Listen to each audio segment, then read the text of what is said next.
The Nithari House of Horrors case. Why the accused walked free nearly 20 years after the bodies of 19 women and children were discovered in a horrific crime case in India. The final suspect has been released from prison. This summary explains the recent court ruling, the history of the case, and the devastation felt by the victims' families. What happened? In December 2006, police discovered human remains in a sewer behind a wealthy bungalow in Noida, a suburb of Delhi. The home was dubbed the House of Horrors. The accused, 2 men were arrested. A wealthy businessman, Moninder Singh Pandher, and his domestic servant, Surinder Koli. The charges: they were accused of kidnapping, raping, and murdering women and children. Koli had previously confessed to terrible acts, including cannibalism. The recent verdict, on November 12, the Supreme Court of India declared innocent Surinder Koli in the final pending case against him. Pandher had already been released in 2023. Both men are now free, bringing the long legal process to an end. Why did the court release them? The Supreme Court overturned the death sentences and convictions for several reasons. 1. Forced confession. The judges believed Koli's confession was not voluntary. They noted that he had been in custody for 60 days and showed signs of torture by the police to force him to admit guilt. 2.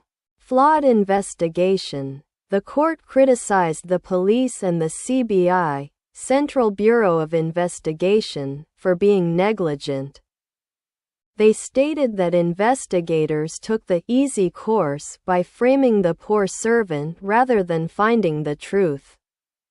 3. Ignored leads. Authorities failed to investigate other possibilities, such as an organ trade ring, even though a government committee had suggested it as a motive. A story of inequality. The case highlighted a deep divide between the rich and the poor in India. Most victims were children from poor migrant families living in the nearby Nithari slums. Police negligence. Parents had been reporting missing children for over 2 years, but police ignored them. Officers often dismissed the parents, claiming their young daughters had simply run away with lovers. The reaction. Residents believe that if the children had been from wealthy families, the police would have acted sooner, potentially saving lives. The families despair for the parents of the victims.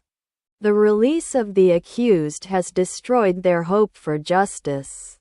If they are innocent, then how come they were in prison for 18 years?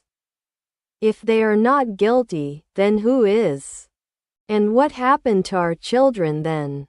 Sunita Kanayujia and Jabu Lal, parents of a 10-year-old victim.